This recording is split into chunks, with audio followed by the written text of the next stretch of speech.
Good morning, everybody. I am out here working on my Nova this morning. It's actually still dark outside, and I wanted to share something with you.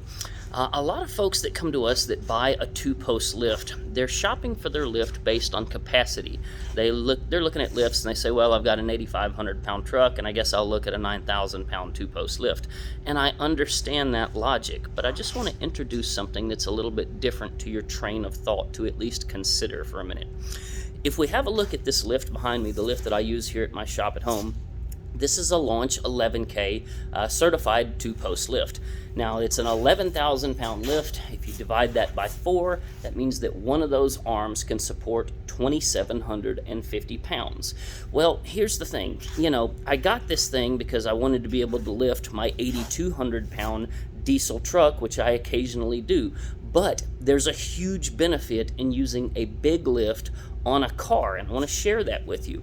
If you'll notice, I have this car very, very poorly loaded in terms of its centering on the lift. The whole back end of the car is hanging off of the lift. If we come up to the front of the lift and we have a look up here, very little of the car is actually hanging out the front of the lift. Now, why have I done that? The answer is because it allows me to open the door on the car to where I can get in and out of this thing very, very easily as I'm working on it.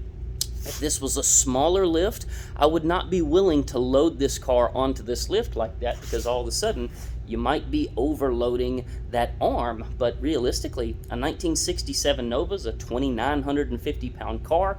This one behind me is nowhere near fully assembled. I bet I could support the entire weight of this car on that one arm that could support 2,750 pounds.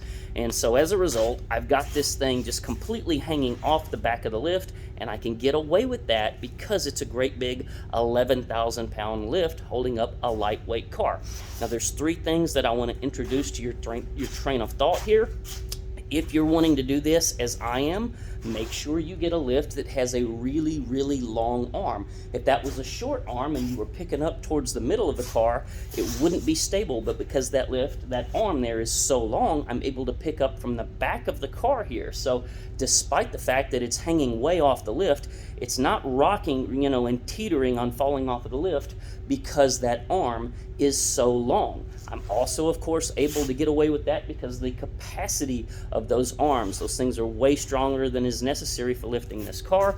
And the third thing I want to introduce to your train of thought here is, if you're thinking you're going to go buy one of these lifts, it's kind of a big truck lift to use on cars, consider your low pad height. This particular lift has a very low pad height that can get underneath really, really low cars. We used this lift on my brother's lowered Corvette the other day. So don't run off and think this is just a one-size-fits-all and buy yourself a truck lift with the intention of lifting a car. Make sure that low pad height on the lift can actually get underneath your car. So those are the 3 things to kind of consider if you're wanting to do this and achieve that kind of off-center loading that makes it really nice and easy to open your doors. I find it to be incredibly handy when working on a car.